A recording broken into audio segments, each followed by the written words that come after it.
let's bring this article here. Newsweek article. I think it's from somewhere else, but I'm reading it from Newsweek. As Joe Biden's approval rating sinks, goddamn time.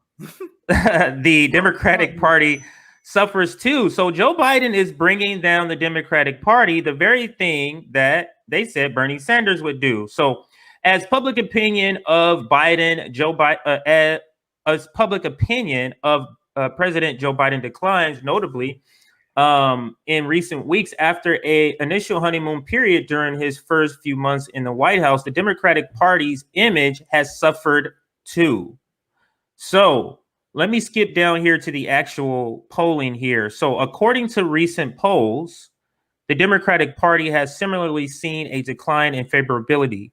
Gallup polling put the Democratic Party's favorability rating at 43%, down from 48% in January. The party's unfavorable rating from polling conducted in September has increased to 55 from 58.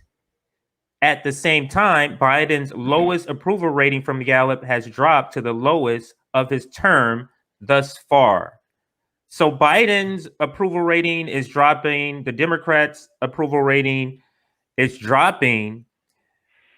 Do you see them as do you see this as the Democrats fumbling the ball? How they're look like they're going to be losing in a bloodbath in 2022? Do you see them as fumbling the ball, or do you see this as part of the game?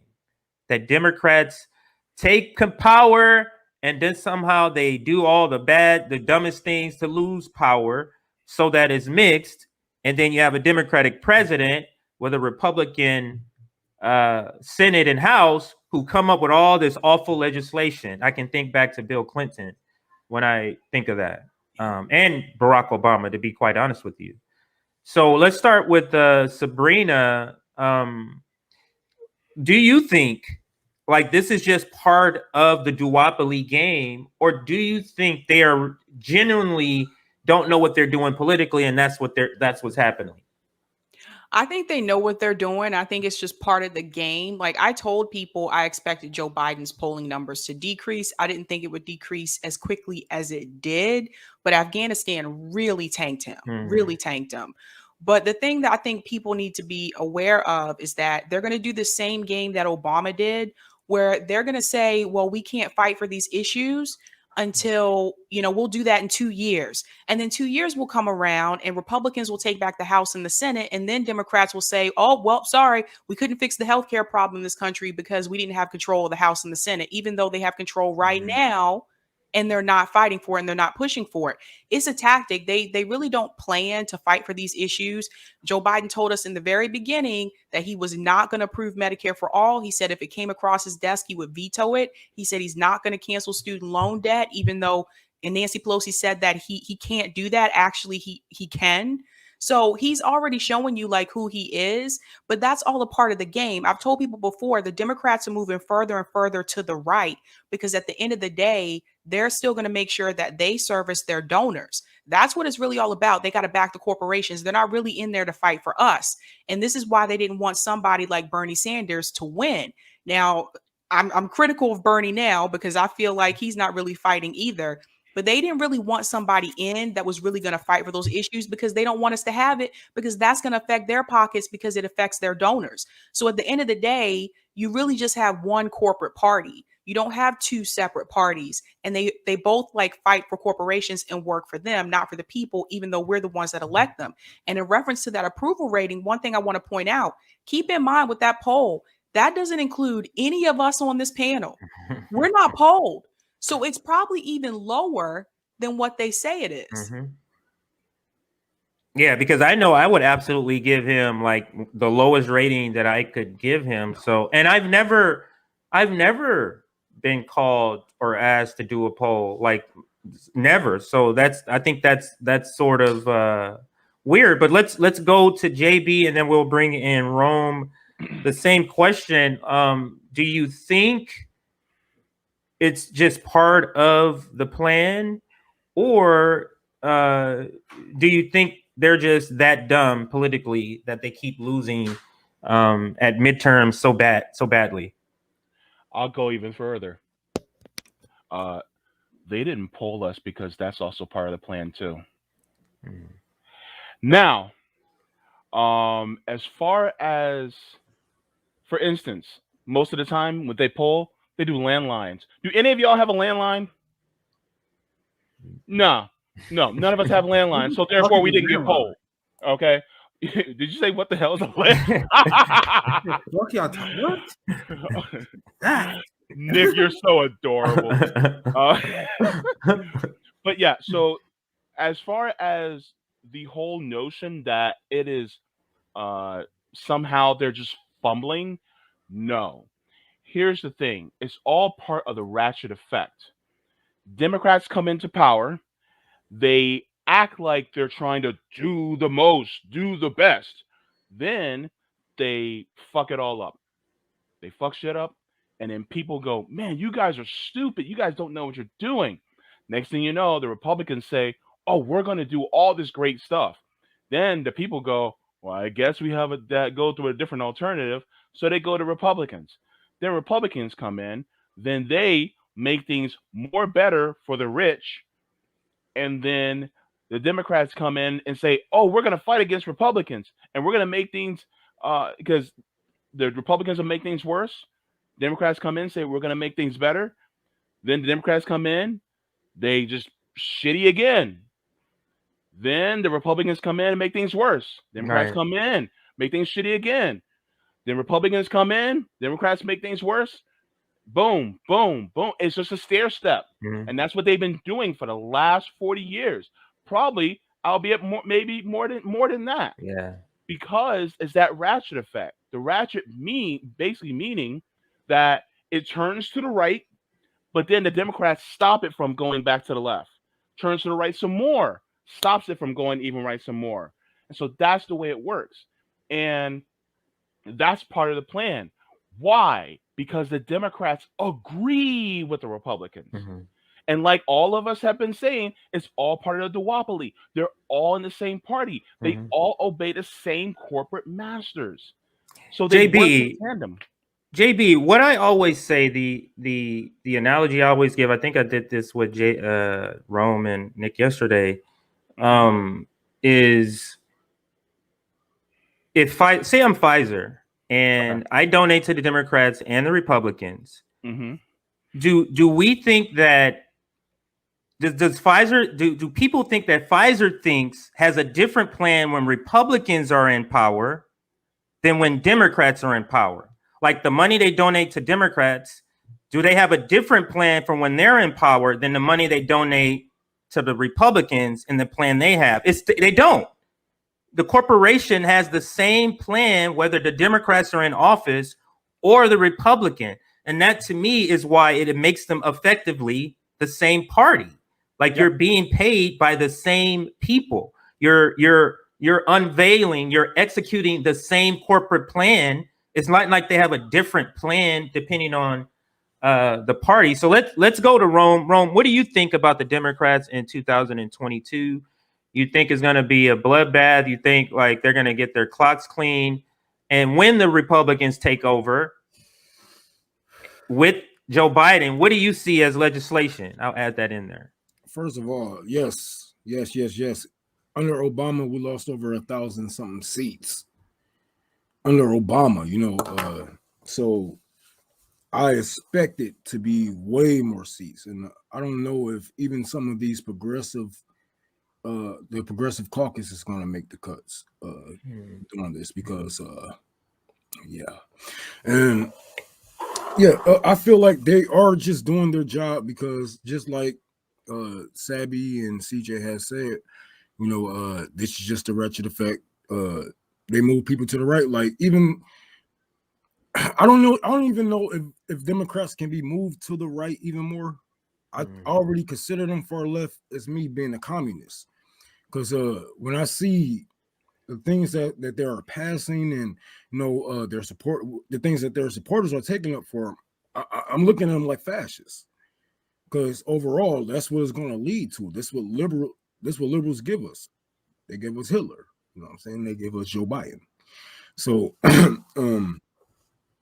I believe Democrats are doing their job as far as keeping people aligned, leading people off of cliffs, stopping process. And yes, just like I put up the tweet earlier, Democrats gonna lose midterms because they didn't do their jobs. Then Republicans gonna take over and scare people. So y'all gonna vote Democrat to get them out of power, and then Democrats gonna lose. You know what I'm saying? Midterms. Then y'all gonna. It's a never-ending Yeah, cycle. it's It's a never-ending cycle. Yeah. cycle that never ends. Mhm. Because it go on and on, my friend. And I am telling you, like, if we don't look at the shit for what it is today and just take it for what it is today. Let's say if we just take it for what it is today and say, okay, look, Hillary Clinton used these talking points, Nancy Pelosi used these talking points, Bernie Sanders used these talking points. Well, maybe we should just stop paying attention to people who say those talking points. You know what I'm saying? Like progressiveness, and, you know, like how we stop paying attention to people who say access to healthcare. You know what I'm saying? Shit like that. Let's stop. You know what I'm saying? When people got those buzzwords, those progressive buzzwords, watch out for them because they are infiltrating your spaces. And we see this all the time. They are only around you to adapt your language. So they can come around when you are gone. And once you are gone, they convert your people. And when you come back, you like, I thought I knew you. What happened? You know what I'm saying? This happened on Twitter to us personally, you know?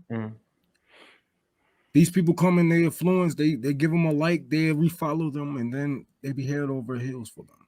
Just their influence, just like that.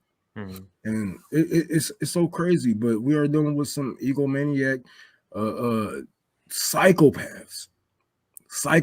And there's a difference. Like, yeah, I know I got a fucking ego, but I'm like here, I ain't there. You know what I'm saying? Like them niggas gone with it. Like, I know I can still be touched. Them niggas still come around us, even though they just funded the police, the progressive cause. Right. They're comfortable. They know we ain't gonna do nothing. They know we indoctrinated. So they're doing their job and they feel comfortable enough to come around us after they didn't fund Israel, they funded the police, they didn't do anything for Medicare for all during the pandemic. They didn't even back up Bernie when he was trying to cut 10% during the Pentagon budget. And Kamala Harris turned it down. They didn't say a damn thing. So if they feel comfortable enough to come around us when and they haven't done their damn job, then that says a lot about us. So, you know, I don't give a fuck what they're doing. I really care what we are doing overall. Because if they can do whatever the hell they want. But just like the civil rights movement, we wouldn't be here if it wasn't for it. Martin Luther King, yes, he had great speeches. They had great marches, but that isn't the reason we are here. Voting isn't the reason why we are here. Action is the reason why we are here. So they can do what they do. But I'm more concerned with the fuck these niggas doing. No, I feel you on that, Rome. So let's let Nick round this out. What is your take on everything that everybody has said and or the midterms for 2022? What is the outlook for the American people with a Joe Biden presidency and a Republican Senate and House? Nick, go ahead. Shout out to Joshua who sent me this. I think this is a very good way to illustrate what we are talking about with the Biden free fall, which is long overdue. That's why I was like, thank God. Like someone give me a reason why people should be happy with Joe Biden. You have MAGA people that don't like him for cultural reasons who should love him because he did everything that they wanted Trump to do. And I said that on Jimmy Dorshaw from all his fans, like, bro, why you guys don't like, if you're a MAGA supporter, why don't you like Joe Biden? He's holding down ICE, he's holding down the border, and he on pace to deport more people than Trump did, just like Barack Obama did in his first term. You guys love Israel. You guys are Israel bootlickers. There's no bigger Israel bootlicker than Joe Biden and Anthony Blinken. So if you're one of the MAGA people like, I support Israel, you guys should be happy with what the hell is going on, right? If you guys believe in trickle-down economics, you guys should be happy because Joe Biden is cutting unemployment benefits. Remember, you guys wanted the workers to suffer. So Joe Biden is doing what you guys want. So thank God that this is finally having people are acknowledging. And I'm looking at the numbers now. Like it's still like we laughing at the fact that Joe Biden's been dragged. We're still like 4 out of 10. It's fucking that's a shit ton. And once again, maybe that number's inflated to landlines or whatever. But my stance has always been, even if the polls is not accurate, the number is still fucked up. That like 4 out of 10 people in no situation should be like, yo, Joe Biden is doing a great job. Everything that Joe Biden ran on, he lied about. Bro, Meg saw it. Bro, I got this fire article. I've been tracking everything, guys. Every fucking thing. And I come into this article out maybe in a week or so on my Substack. My first article in like months. While I was explaining why my worst fear of a Biden administration, when I told you guys I was not going to vote for Joe Biden, I told you guys I had a ton of fears. If you look at my YouTube channel, I posted a YouTube channel about a video about a year ago where I was like, yo, this is why I'm not voting for Biden. This is my biggest fears. Over a year ago, it documented. Everything that I was afraid of is happening right now. Bro, he killed the immigration justice movement. He killed the Me Too movement. Remember when people was like abolish ICE? ICE is stronger than ever right now because of him. Remember when we had giant police protests last summer? They're gone. Where are they? Where are they? The same people that was in the street are not in the street right now. And people are now catching up with Biden. We was laughing at Kamala Harris. The Kamala Harris, it has been the most unpopular vice president in the modern American history. 6 months in, no one was as unpopular as Kamala Harris. And then I remember at the time I had a different take than almost everyone on the left. Everyone was laughing at Kamala. I was too. But my response also was like, bro, why is Joe Biden so much higher than Kamala? Kamala works for him. She's following his line. So if you hate Kamala Harris, you should hate Joe Biden too. What is up with that? So now they finally start to catch up for each other. And one last point, and I'll turn it back to you guys because I found this interesting. This go back to a critique that I had of Bernie Sanders and the squad. So Joe Biden is tanking, despite the fact you have Bernie Sanders and the squad running as PR for him. So are people finally starting to realize their bullshit now? Because remember, we have a shit to leave. They're like, well, I give Joe Biden an A if I was to grade him. And I don't know if you guys remember, all you guys are OGs, right? I remember one of our first roundtables, we had and this was literally like 3 or 4 weeks in Biden's administration, and we was like, we're gonna grade Joe Biden. Yeah. And the big debate on our panel was whether he should have a D or an F. Yeah, I give him a D minus or something because I said he's gonna get worse, and I want to be able to give him a lower grade. I remember that. Some people like, y'all tripping, y'all give him a D? Y'all give him a D? Yeah, I was like, bro, I'll give him a D right now because I know he can get worse, and he got worse. He got worse, dude. Yeah, so, and I wanted to be able to go, okay, it's lower. I didn't want to have F to F, you know. I think so. You see the difference? You see the difference? Sorry, I'm gonna pass it right to you, Ron. But you see the difference between how you had the progressive squad man was like, yeah, he doing better than expected. And then for Bill Job, I was like, y'all give him an A. Meanwhile, we was like D or F. What the fuck does he suck? Right.